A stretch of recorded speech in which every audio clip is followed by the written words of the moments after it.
que la primera mirada que quería dar es este impacto, ¿no?, que tienen las migraciones en España y en Euskadi en los últimos 20 y muchos años, casi 30 años, ¿no?, de estas migraciones que han ido cambiando el perfil de la sociedad.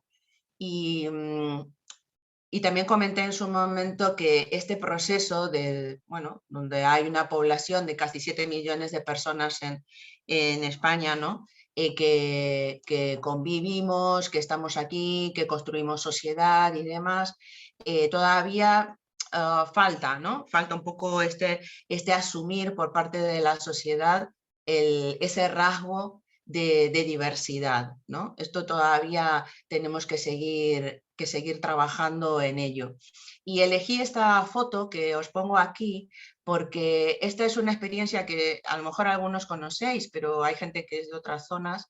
Una experiencia del Ayuntamiento de Bilbao, donde estas personas son como guías turísticas para personas que quieran conocer sus barrios, ¿no? O sea, para salir del esquema de ese turismo más, bueno, que ya conocemos, ¿no?, más normativizado, más de, como yo le llamo, de los bichos turistas que se van por aquí y por allá a comprar, a mirar, no sé qué, 4 cosas, sino un intercambio más pausado y con personas que han venido de otros lugares, pero que forman parte de esta ciudad, y por eso me parecía como romper, ¿no?, un estereotipo de que estas personas son las que pueden hablar de su propia ciudad, aunque no hayan nacido en ellas, ¿no?, sino que viven aquí, contribuyen a la sociedad y pueden compartir su vida con las personas. Este proyecto me pareció muy interesante por lo rompedor de la idea, ¿no? O sea, a veces conocemos a personas que hacen free tours y demás, que son de toda la vida de esa ciudad y te cuentan, ¿no?, cómo son, pero esta perspectiva de las personas que han llegado de otros países y que ahora conviven aquí, me parece que aporta a esa conciencia de diversidad que tenemos que ir construyendo, ¿no? Esta presencia y esta integración de la población inmigrante en España, ¿no?, tiene algunas características especiales. Y sí que quería dar alguna pincelada para luego poder entender cómo las comunidades reaccionan y qué cosas están reivindicando, qué derechos todavía están en proceso de reconocimiento, ¿no? Entonces quería hablar un poco de ello. Las personas cuando migran nos encontramos no solo con fronteras físicas, sino también con fronteras sociales, ¿no?, que básicamente marcan esas relaciones de poder, relaciones de dominio y de una gran desigualdad, ¿no? Y eso lo hemos visto también, ya hablaremos un poco más de ello, durante, bueno, todo lo que estamos viviendo con la pandemia, pero en el año 2020 con muchísima claridad, ¿no?, quiénes eran estas personas esenciales dentro de la sociedad, pero que sin embargo ocupan unos espacios poco reconocidos, ¿no? Entonces, ¿cómo es, digamos, la integración de las personas inmigrantes en el Estado español en general? Y es una réplica de lo que pasa también en Euskadi. Para hacer esta pequeña reflexión, sigo un documento que es una investigación que se presentó el año pasado, se hizo durante 2020, se presentó el año pasado, sobre este estilo de integración de la población inmigrante en España. Y justamente este documento, que está realizado por la Fundación FOESA, que seguramente os sonará porque es la misma que hace las investigaciones, creo que cada 2 años, sobre la pobreza en el Estado español, junto con la Universidad de Comillas, presentan este documento que se llama La integración de la población de origen inmigrante y la denomina en la cuerda floja, ¿no? Entonces, esa es la situación que tienen las personas inmigrantes y en España, y donde vemos realmente todo el nivel de vulneración de derechos que tienen que tenemos como sociedad y que afecta directamente y de una manera muy especial a las personas migradas, ¿no? Entonces hay algunos, yo decía bueno, que la población inmigrante lleva en España más de 30 años y, y tiene unas características muy especiales y muy positivas en ese sentido, ¿no? Porque hay un arraigo muy importante de la población en la sociedad, a pesar de, en la otra diapositiva ya veremos, de algunas deficiencias en esta integración. Pero por mirar el lado positivo, digamos, ¿no? En este estudio marcan algunos rasgos claves que marcan este estilo de arraigo de la población. Por ejemplo, el tiempo de estancia elevado, ¿no? Ya llevamos que una media de edad, de tiempo de estancia es de 13 años, o sea, estamos los que llevamos más de 20 años aquí y los recién llegados, pero una estancia media es bastante larga, y eso sí que habla de procesos de asentamiento familiar, como comenta allí, y que el asentamiento familiar no tiene que ver solamente con este arraigo, con las ganas de quedarte en un país, sino también que sirve como redes de protección y de colaboración entre las diversas comunidades, ¿no? También hay un intenso proceso de naturalización, de buscar conseguir la nacionalidad española, ¿no? Para tener, digamos, la plenitud de derechos.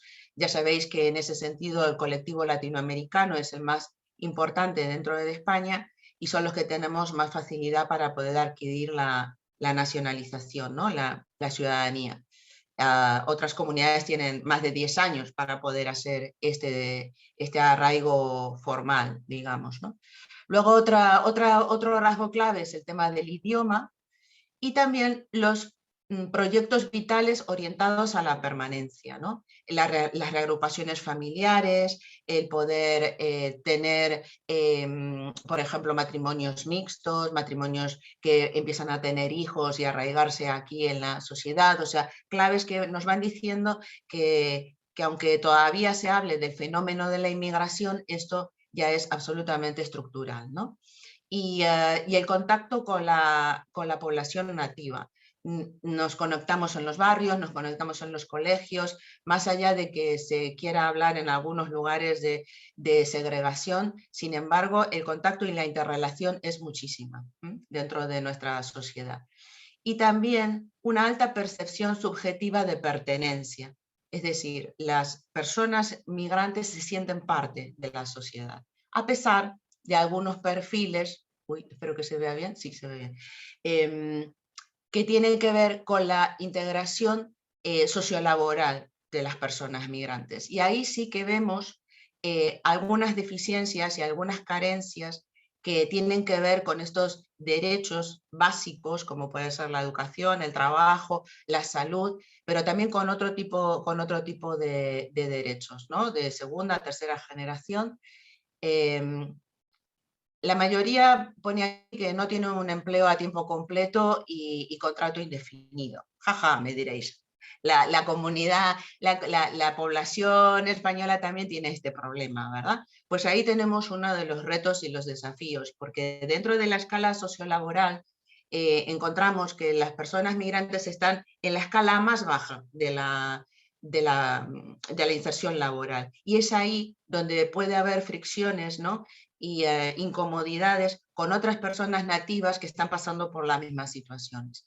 Entonces, de precariedad me refiero, ¿no? Entonces, ahí puede haber dos vertientes. Puede haber una oportunidad de poder colaborar y ver cuáles son las causas comunes que tenemos para reivindicar, o puede ser pasto de la discriminación o de la discriminación, de la competencia, de ver al otro como una amenaza, ¿no? Tenemos ahí, porque estamos compartiendo escenarios y muchas veces en el esquema que tenemos de mucha precariedad.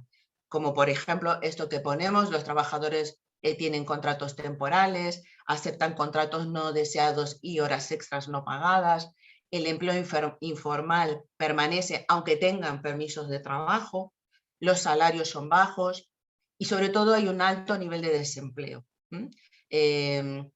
Os digo que este estudio se ha hecho entre 2020, ¿no? 2019-2020, se presentó en el 21, o sea que recoge parte del impacto de la pandemia. y vemos que la tasa de desempleo entre la población inmigrante es más del 30%, que es prácticamente el doble de lo que tenemos en la población en general. Entonces, todas estas precariedades que podemos ver es donde estamos viendo vulneraciones de múltiples derechos, ¿no? Y no solamente, como decía, de derechos básicos como la salud, la vivienda, la educación o el trabajo, sino otro tipo de derechos, ¿no? Y aquí hay un reto muy importante para las administraciones, porque ante este panorama tiene que haber un soporte social que procure la mejora, ¿no?, de la convivencia y de las oportunidades. Sin embargo, a pesar de este panorama, las personas, sobre todo de la primera generación, no tienen la conciencia de sentirse explotados, sino que aceptan determinadas situaciones con la esperanza de obtener mejoras para sus familias y sus hijos, ¿no? Entonces, bueno, esto es simplemente para dar un panorama, un poquito de contexto que creo que es fundamental para poder hablar de derechos, porque es esto, esta es la población en general migrada que tenemos después de casi 30 años, ¿no?, de trabajo y de convivencia. Dentro de esta situación, ¿qué estrategias y qué luchas tienen las personas migrantes en el entorno local y qué están haciendo, ¿no? ¿Cómo se están organizando? ¿Cómo pueden ir transformando desde sus lugares toda esta situación tan complicada, ¿no?, y tan difícil? Digamos que voy a dar un dato también con esto. Vemos que nosotros aquí estamos hablando de participación, de comunidades, de entidades, de asociaciones, ¿no? Y es verdad que muchas de las personas migrantes toman los modelos que encuentran aquí de participación, y sobre todo en Euskadi, que hay un modelo asociativo muy potente, ¿no?, de participación. Las comunidades migradas han trabajado y han aprovechado este estilo para formar sus propias asociaciones y poder participar, ¿no?, utilizar los canales ya conocidos. Pero claro, Franci también en su sesión anterior habló de participación, de un estilo de participación de las mujeres. Yo quiero abrir un poquito el zoom, porque muchas veces caemos en esto de que las personas no participan, no se acercan, no van al AMPA de los colegios, no están, ¿no?, se les extraña, no están. Y si miramos un poco los datos que también están en este documento que os comenté, los niveles de participación de la población inmigrante sí que son bajos, claro. Tenemos unos niveles de precariedad bastante difíciles y esto impide también, ¿no?, a veces el tema de la participación. Solo el 14% de las personas inmigrantes participa en algún tipo de organización, solo el 14%. Es decir, que tenemos un 86% que no participa. Pero aunque son bajas estas cifras, también es importante ver que dentro de la población autóctona el porcentaje de personas que participan en algún tipo de organización, plataforma, asociación, es del 22%. Entonces, doy este dato porque a veces exigimos más a las personas migradas, y esto yo lo he escuchado, ¿no?, cuando también, que ya hablaremos, existen otras formas y metodologías de participación. Entonces, no es tan extraño ni tan diferente a la participación general. Entonces, vamos viendo bueno, que es baja, pero bueno, tampoco es tan raro dentro del contexto en el que estamos. Y si vamos todavía más a una de las, y esto sí que me parece importante, una de las formas más tradicionales de participación a través del voto, ahí sí nos encontramos un panorama muchísimo más complicado, ¿no? Porque poder votar tiene muchas restricciones para las personas, los derechos políticos aquí están sumamente restringidos para las personas migradas, y salvo que tengas la nacionalidad y puedas participar en todas las convocatorias electorales, si tienes permiso de residencia tienes muy restringidas tu participación, ¿no? Entonces, el resultado de estas restricciones nos da que de 10 inmigrantes, solo 1 o 2, dependiendo de qué tipo de consulta sea, local, municipal, diputación autonómica o nacional, 1 de cada 2 inmigrantes participa en las elecciones. Entonces, esto limita mucho el reconocimiento de esa capacidad que tenemos las personas para participar y formar parte de las decisiones comunes, ¿no? Entonces, tanto la parte más, digamos, social de las asociaciones y otros espacios participativos es baja, pero también tenemos un hándicap con el tema de la participación política. Entonces, ahora yo quiero compartiros dos experiencias que son bastante diferentes entre sí. Una, que es la que estáis viendo en la fotografía, es una plataforma que tuve el gusto de acompañar durante varios años en el Ayuntamiento de Baracaldo, aquí en la provincia de Vizcaya, y que es un proceso más a largo plazo, ¿no? Un proceso de transformación y de organización más a largo plazo. Luego os presentaré otra que es un trabajo de incidencia más concreto y más rápido, para que veamos un poco distintas formas de trabajar y de luchar por las distintas reivindicaciones y el reconocimiento de derechos.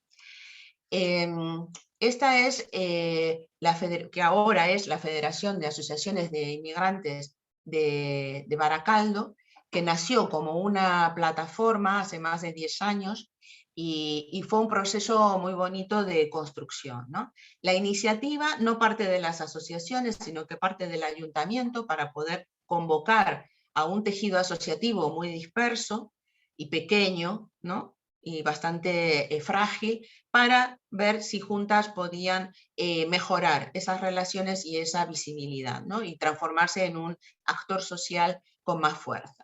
Entonces, como os digo, comenzó como una plataforma, se llama Sumando Gaitus, y son referentes ahora mismo, ¿no? Después de ese trabajo de 10 años, de distintas asociaciones, son alrededor, con altas y bajas, pues unas 10 asociaciones de distintos orígenes, africanos, latinoamericanos, del norte, de Marruecos, del África Negra. Entonces, digamos que han hecho todo un trabajo bastante fuerte de reconocimiento y de compromiso social, ¿no? Y lo que han logrado finalmente es poder ser interlocutores con la administración pública, tanto con el ayuntamiento como con la diputación, en los temas que a ellos les preocupan, ¿no?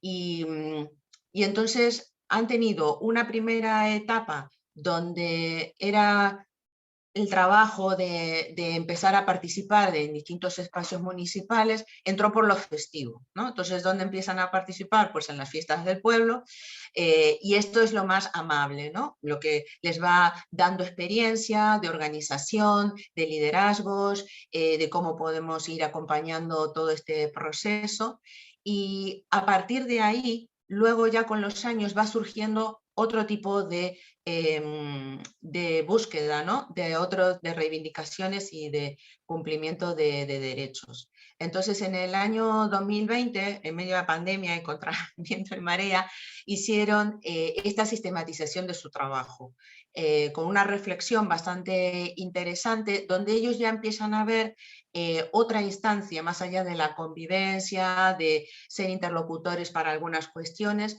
para pasar a plantearse como retos las cuestiones de incidencia. Y aquí os pongo, ¿no?, que en las conclusiones de esta sistematización, que os pasaré el enlace para que la podáis ver con detalle, pues se plantean otras cuestiones, ¿no?, como las problemáticas del empleo, la discriminación laboral, el acceso a la vivienda, la documentación, las renovaciones, y empiezan a tener diálogos con la administración ya con estas cuestiones, ¿no? Pero el proceso fue bastante lento, digamos, ¿no? Fue un proceso lento, largo, bueno, que fue acompañado con muchísimos aprendizajes, pero hasta que llegaron a esta conclusión fue pasando el tiempo. Pero bueno, me parecía una experiencia bonita llevada por ellos mismos. Es verdad que había una organización que les acompañaba, pero por ejemplo ellos tienen dentro de sus estatutos el criterio de que solamente pueden participar de la federación asociaciones de inmigrantes. Es decir, no quieren que en la federación estén como socias entidades de apoyo.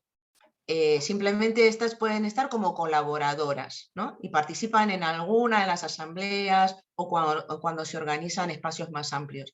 Pero si no, todo el trabajo es de personas de origen inmigrante. Incluso han tomado un criterio que es totalmente arbitrario de la Diputación de aquí, que tiene que ser el 75% de personas inmigrantes las que conforman la asociación para poder participar.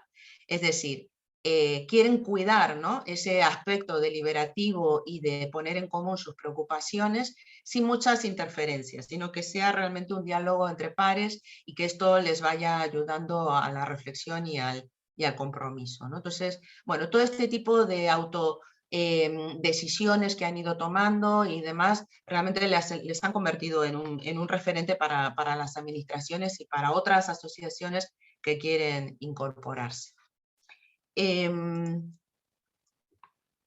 Ahora paso a comentar otra experiencia, pero para eso tengo que dar un poquito de contexto. La siguiente experiencia tiene que ver con una campaña que seguramente las que sois más locales de aquí conocéis, o si estáis en España en este ámbito, es el tema de la plataforma de regularización ya y la iniciativa de una iniciativa legislativa popular para presentar en el Congreso de los Diputados. ¿Cómo surge esta situación, esta reclamación que hace esta plataforma? En España se han producido muchas regularizaciones de personas que no tenían documentación, que viven y trabajan aquí, pero fuera del amparo de las leyes y sin reconocimiento de derechos, ¿no? Entonces, de todo tipo, laborales, sanitarios, educativos, etc. Como digo, en España hubo muchas regularizaciones y esto lo podemos achacar claramente a que el sistema que tenemos, el entramado legal desde la ley de extranjería y otras leyes que condicionan la adquisición de la regularización de parte de las personas, ¿no? Poder contar con sus contratos, con sus permisos de residencia y trabajo es una carrera de obstáculos cada vez más complicada, ¿no? Desde las primeras leyes en 1986 y las sucesivas reformas, como es tan restrictiva y está basada en tanto control, ¿no? Para eso está pensada la ley de extranjería, cada tanto es necesario vaciar una bolsa, vamos a decir, de personas en situación irregular para incorporarlas al sistema. Entonces, siempre las regularizaciones fueron con iniciativas de los gobiernos. En este caso, en el caso de la iniciativa legislativa popular que se propone, es un trabajo de incidencia muy directo, muy breve en el tiempo y con esperemos, un impacto muy potente para todas las 500.000 personas aproximadamente que en este momento están en situación irregular en España. Entonces, esta recolección de firmas se está llevando a cabo ahora mismo en todo el Estado español y son 500.000 firmas que hay que juntar. Sin embargo, lo interesante de este proceso es un proceso de abajo hacia arriba, es decir, la iniciativa parte de una plataforma que se llama así, Regularización Ya, que nació durante la pandemia, ¿no? Durante el año 2020, mirando los ejemplos de otros países como Italia y Portugal que hicieron regularizaciones para que las personas pudieran trabajar, ¿no?, en servicios esenciales. En España no se llegó a hacer eso, se hicieron algunos parches, que ya sabéis, ¿no?, para algunos temas de temporeros y demás, pero no se hizo una regularización amplia. Entonces, esa plataforma, acompañada con otras entidades de apoyo, han lanzado esta iniciativa. Entonces, a mí me parece muy interesante ver todo el proceso. Bueno, yo estoy participando aquí a nivel de Vizcaya en estas asambleas, para ir a ver si somos capaces de lograr esta recolección de firmas y obligar de alguna manera al Parlamento a que se posicione, ¿no? Entonces, esto va a requerir mucho trabajo, va a requerir también mucho trabajo político. Entonces ahí yo creo que tenemos un reto en este momento de cómo las organizaciones de inmigrantes pueden llevar adelante este proceso. Creo que es algo muy, muy interesante de seguir, por supuesto de apoyar, ¿no?